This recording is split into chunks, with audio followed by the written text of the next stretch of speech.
El maestro Franco Cebada. Adrián, si es tan amable, por favor.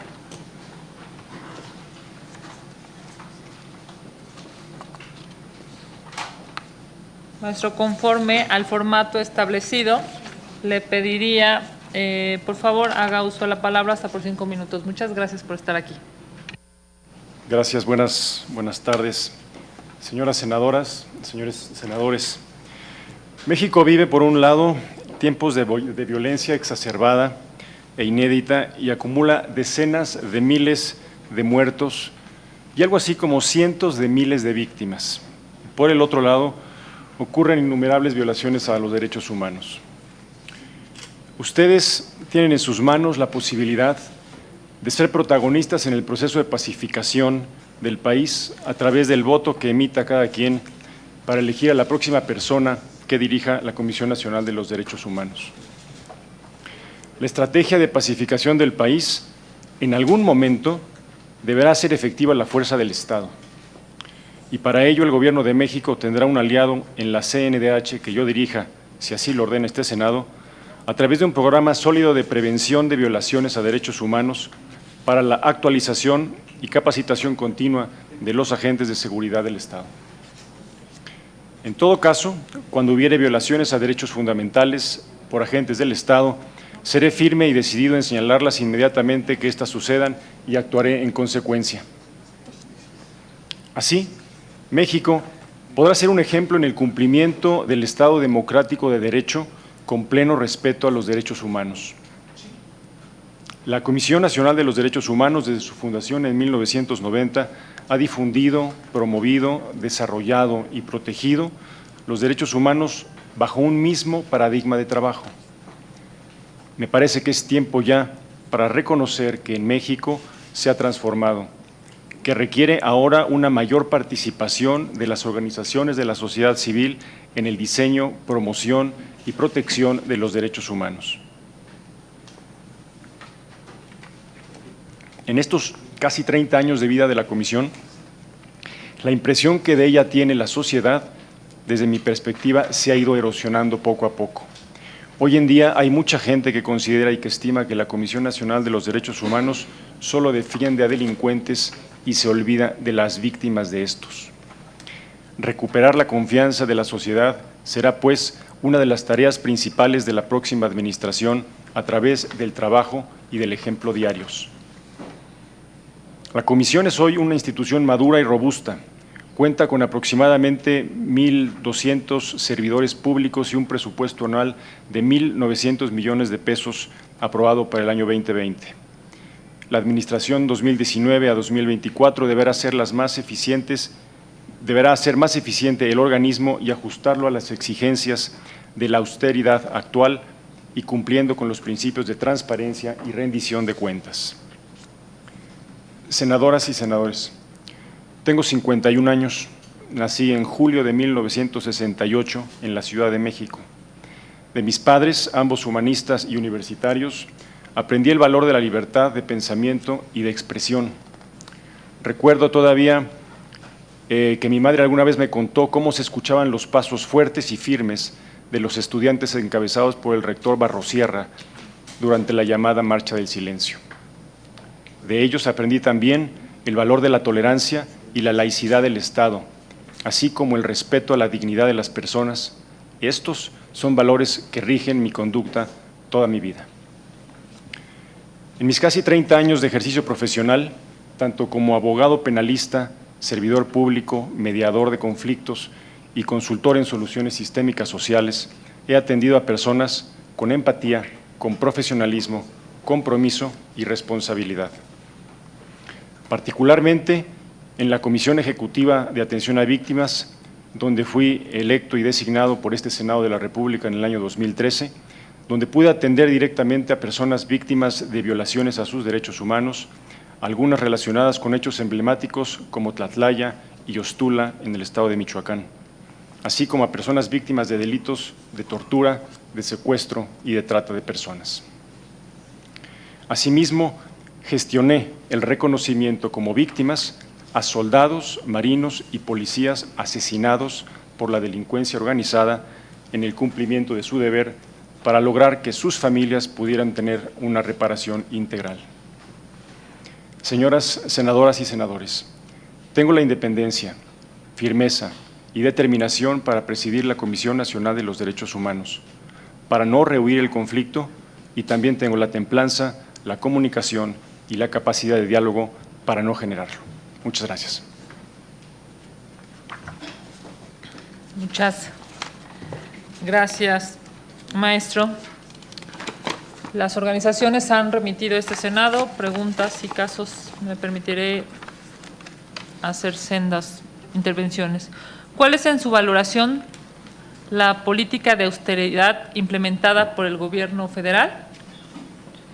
¿Y usted hubiera presentado una acción de inconstitucionalidad en contra de la Ley de Seguridad Interior? Por sus respuestas, gracias. Tiene hasta 4 minutos. ¿Puede repetirme la primera, por favor? ¿Cuál es su valoración sobre la política de austeridad implementada por el Gobierno federal? Y el caso es, ¿usted hubiera presentado una acción de inconstitucionalidad contra la Ley de Seguridad Interior? Sí. Por cuanto hace a la primera parte, política de austeridad, es innegable que México se pronunció de una determinada manera el año pasado en las elecciones federales. En ese sentido, el mandato que recibió el presidente de la República fue muy claro. Se votó por su plataforma política y por sus promesas de campaña. En ese mismo sentido, me parece que hay congruencia en lo que ha habido, presentando una política de austeridad como la que se ha presentado ante el Congreso, tanto en la Cámara de Diputados como en la Cámara de Senadores.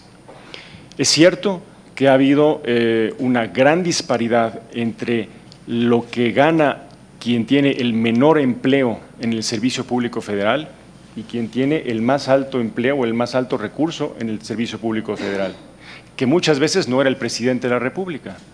Desde mi perspectiva puedo estar, digamos, de acuerdo o no, pero a mí me parece que es una cuestión de congruencia. Me parece también que es importante que servidores públicos que tienen una calidad o una exigencia técnica particular sean remunerados, digamos, de alguna manera similar a lo que les pagaría la iniciativa privada. También me parece que hay servidores públicos que por la labor de su trabajo es importante remunerarlos por la labor, por la conducta, por el peligro incluso que pueden representar para su vida o para sus familias el trabajo que desempeñan. Me refiero particularmente a las policías, tienen que estar bien pagadas, los soldados, los marinos, no a nivel federal, me refiero, por supuesto, pero a nivel municipal, donde todavía tenemos casos de policías municipales que ganan 4,000 pesos mensuales. Entonces, eso por cuanto hace a la primera pregunta. Por la segunda pregunta, la Ley de Seguridad Interior. A ver, la Ley de Seguridad Interior surge en buena medida porque se ha utilizado a las Fuerzas Armadas para hacer funciones de seguridad pública. Las Fuerzas Armadas no están ni diseñadas ni creadas para utilizarse en funciones de seguridad pública. Y con buena razón, dicen las Fuerzas Armadas, necesitábamos un medio legal, una normatividad que nos asegurara una determinada protección para las actividades que ellos estaban realizando en ese momento. Esa me parece que fue la razón de fondo de la Ley de Seguridad Interior. Hay algunas cosas que sí, desde mi perspectiva, eran inconstitucionales y que generaron la necesidad de presentar una acción de inconstitucionalidad en contra de esa ley, pero me parece también que la razón de fondo de la ley se podría haber obviado continuando con la capacitación, con la promoción de policías, de fuerzas de seguridad a nivel municipal y de lograr la recuperación de esas fuerzas para dejar de utilizar a las Fuerzas Armadas en actividades de seguridad pública. Muchas gracias, maestro. Senadores. Gracias.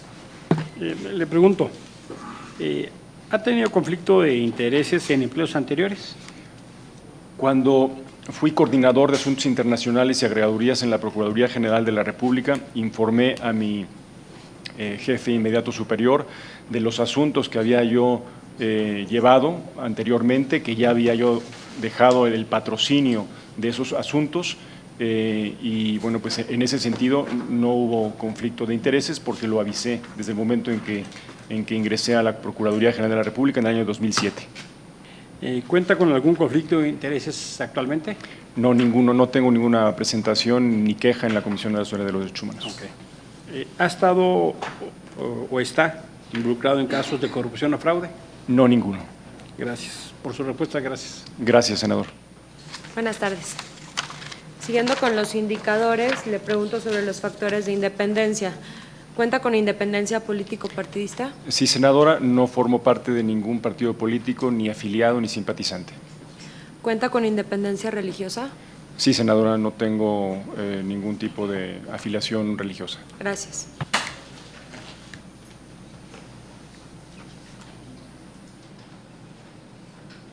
Buenas tardes.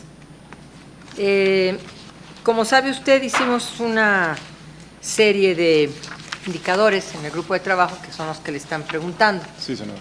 Sobre el tema de la probidad, quisiera preguntarle, en caso de ser electo titular de la Comisión Nacional de Derechos Humanos, si estará dispuesto a publicar su 3 de 3, o si ya la ha publicado.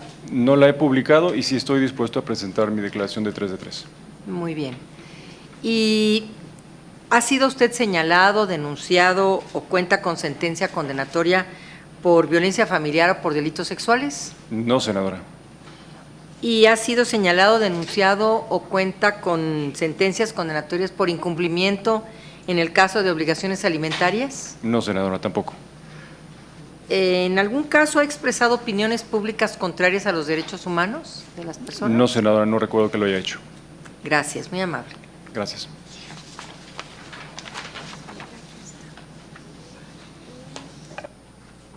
Buenas tardes. Sí, senadora. Continuando con los indicadores, en base a su experiencia, ¿usted está comprometido con la progresividad de los derechos humanos? Así es, y es una indicación misma de la Constitución.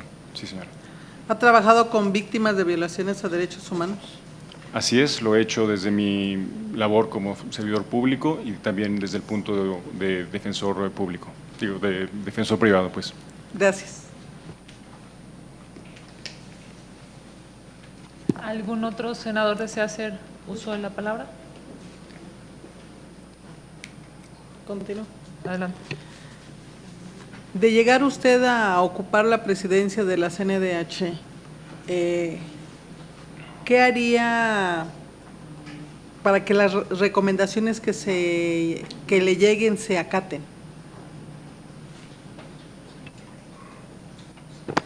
Gracias. En su programa de trabajo, usted establece mecanismos que aseguren que el manejo de los recursos públicos en la comisión sea eficaz y transparente. En ese sentido, me gustaría saber un poco más de su estrategia que propone para una transparencia y rendición de cuentas de recursos que mejore la que tenemos actualmente.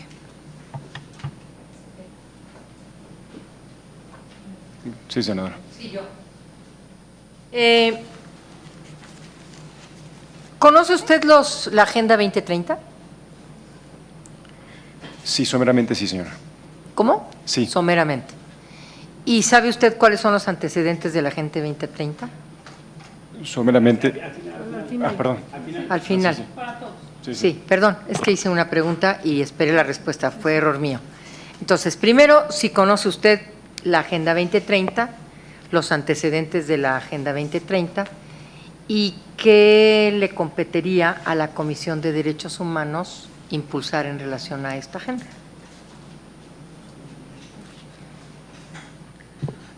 Maestro, la semana pasada, el viernes, tuvimos aquí la visita de algunas ONGs invitadas por distintos grupos parlamentarios. Y hay como una litis o dos escuelas de pensamiento, llamémosle así.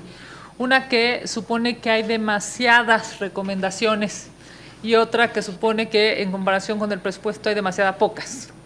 Desde su lógica, siendo presidente de la CNDH, ¿cuál sería su estrategia? ¿Continuar con este número, acrecentarlo, disminuirlo? Gracias. Gracias.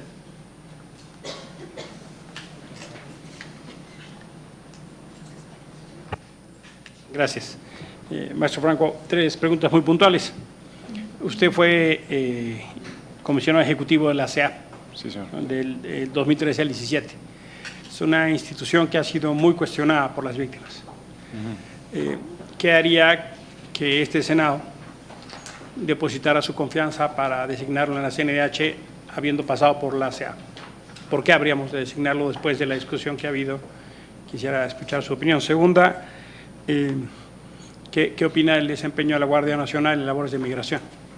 Como hemos escuchado recientemente, no elaboro más, elabore lo que usted considere pertinente. Y tercero es, ¿qué acciones debería hacer la CNDH para garantizar los derechos de las personas, de familiares o de personas desaparecidas? Por sus respuestas, muchas gracias. Ok, la mía es, desde su punto de vista, ¿cómo podemos fortalecer a la Comisión Ejecutiva de Atención a Víctimas? Y la otra es, la cifra de desaparecidos en México ha aumentado exponencialmente en los últimos tiempos. ¿Cuál es el trato que considera se le debe dar a estos casos? Gracias. Senadora, ¿me puede repetir la última pregunta, por favor? Sí, las cifras de desaparecidos en México han aumentado exponencialmente en los últimos tiempos. ¿Cuál es el trato que considera se le debe dar a estos casos?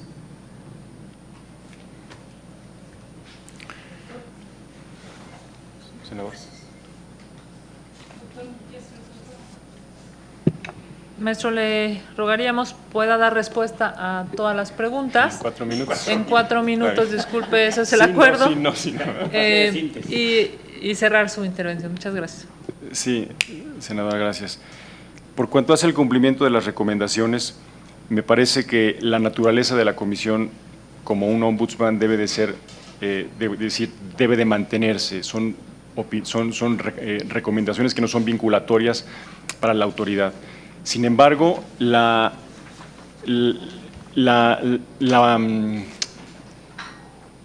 calidad moral de quien emita la recomendación deberá ser sumamente fuerte como para que el Estado la acate.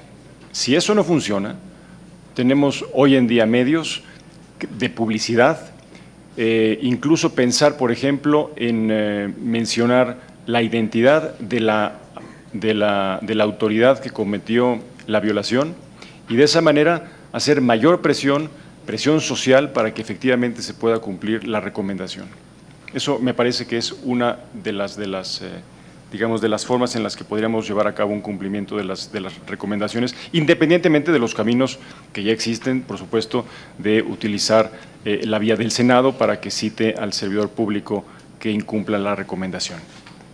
Por cuanto hace al tema de la administración de los recursos públicos, en el caso de la comisión me parece que podemos utilizar plataformas informáticas mucho más amigables, que sean mucho más transparentes para que sea una administración, digamos, visible desde dentro y desde fuera, que sea controlable. Es decir, ya hoy en día uno puede ver, por ejemplo, en los Estados Unidos cuál es el monto de la deuda nacional y puede ver muchísimas cosas a través de las plataformas informáticas. La actualización de la administración de la Comisión Nacional de los Derechos Humanos utilizando este tipo de recursos que hoy existen, me parece que sería útil, sería transparente y sería efectivo para los temas de la rendición de cuentas. Por cuanto hace a la Agenda 2030, los objetivos de desarrollo sustentable establecen 17 líneas de acción. De estas, hay varias que me parece están relacionadas con la Comisión Nacional de los Derechos Humanos. La igualdad de género, donde se pueden llevar a cabo acciones armonizadas de prevención y protección de las violaciones a derechos de las mujeres, particularmente por violencia de género, y atenuar los casos de feminicidios en México. Por cuanto hace también a la salud y bienestar, hacer mucho mayor énfasis en temas de vacunación, en temas de violencia obstétrica, que tiene que ver también con el anterior de la igualdad de género, y por cuanto hace a la reducción de desigualdades, pues trabajar con temas de inclusión social, tanto con las secretarías de desarrollo social y aquellas que procuren mejorar digamos, el bienestar y el nivel económico de los mexicanos. Y ciertamente la que más, digamos, el eje o el objetivo que más relacionado está con la Comisión es el de Paz y Justicia, de manera tal que se puedan crear instituciones sólidas como la Comisión Nacional de los Derechos Humanos y, regresando a lo que estaba mencionando al principio, instituciones sólidas como la policía, como el Ejército, la Marina y en este caso más recientemente la Guardia Nacional, pues que tengan protocolos de actuación de uso legítimo de la fuerza, utilizando la Ley Nacional para el Uso de la Fuerza recientemente aprobada por este Congreso, de manera tal pues que se utilicen y que de esa manera se reduzcan el número de violaciones a los derechos humanos. Por cuanto hace al número de recomendaciones, si son muchas o son pocas, yo le diría, senadora, que hay que atender más bien a la materia de la que estamos hablando, que se puedan identificar cuáles son los patrones de violaciones a los derechos humanos que más se repiten. Por ejemplo, violencia obstétrica son innumerables el número de recomendaciones que se emiten en contra del Seguro Social en temas de violencia obstétrica. Bueno, pues ahí hay una área de oportunidad enorme para trabajar con el Seguro Social, con el ISSSTE, con las entidades digamos, de salubridad del Estado, para los efectos de atender un patrón. Hace rato había uno de los colegas que me antecedió y mencionó patrones de conducta en violaciones similares a lo que ocurrió en Tlatlaya.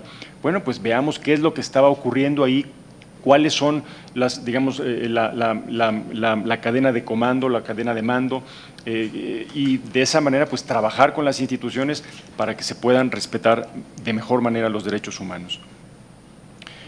¿Por qué confiar en un servidor después de lo que ocurrió con la Comisión Ejecutiva de Atención a Víctimas, para no ponerle digamos, un calificativo?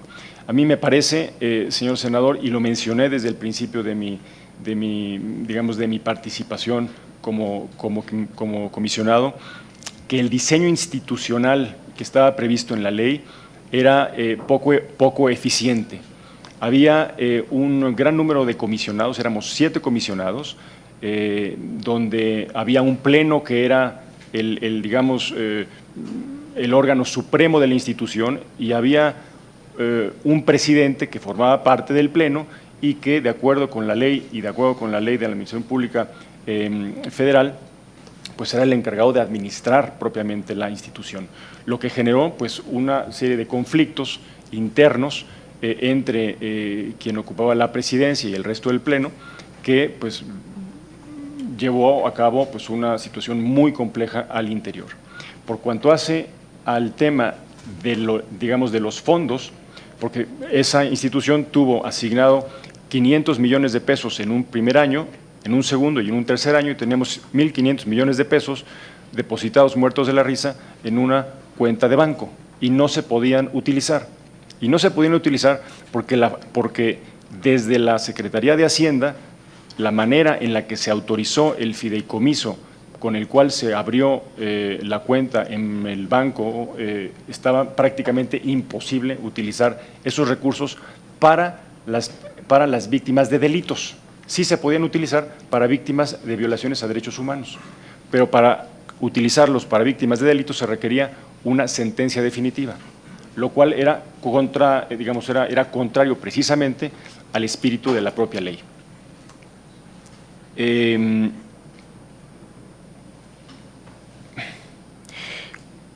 Por cuanto hace al tema de la Guardia Nacional en funciones de migración, pues Me parece que la situación debe de ser revisada. La Guardia Nacional tiene funciones específicas y los órganos del Instituto Nacional de Migración tiene un área también específica para la atención de migrantes y yo creo que es un tema que hay que ver con mayor detenimiento, señor senador. Por cuanto hace, señora senadora Salgado, el fortalecimiento de la SEAB, bueno, pues yo creo que ya hubo un proceso de reforma de la ley que llevó a cabo la atención de varios de los puntos que estaba yo comentando anteriormente. Y por cuanto hace al tema de la desaparición de las personas en México, es sumamente alarmante y a los familiares de personas desaparecidas lo primero que hay que hacer es atenderlos con dignidad, es ver su dolor, ver la situación que tienen, ver que no encuentran a una persona querida, que simplemente no la encuentran, salió un día en la mañana y no regresó. Eso es un dolor que tenemos en México de miles y miles de familias. Gracias.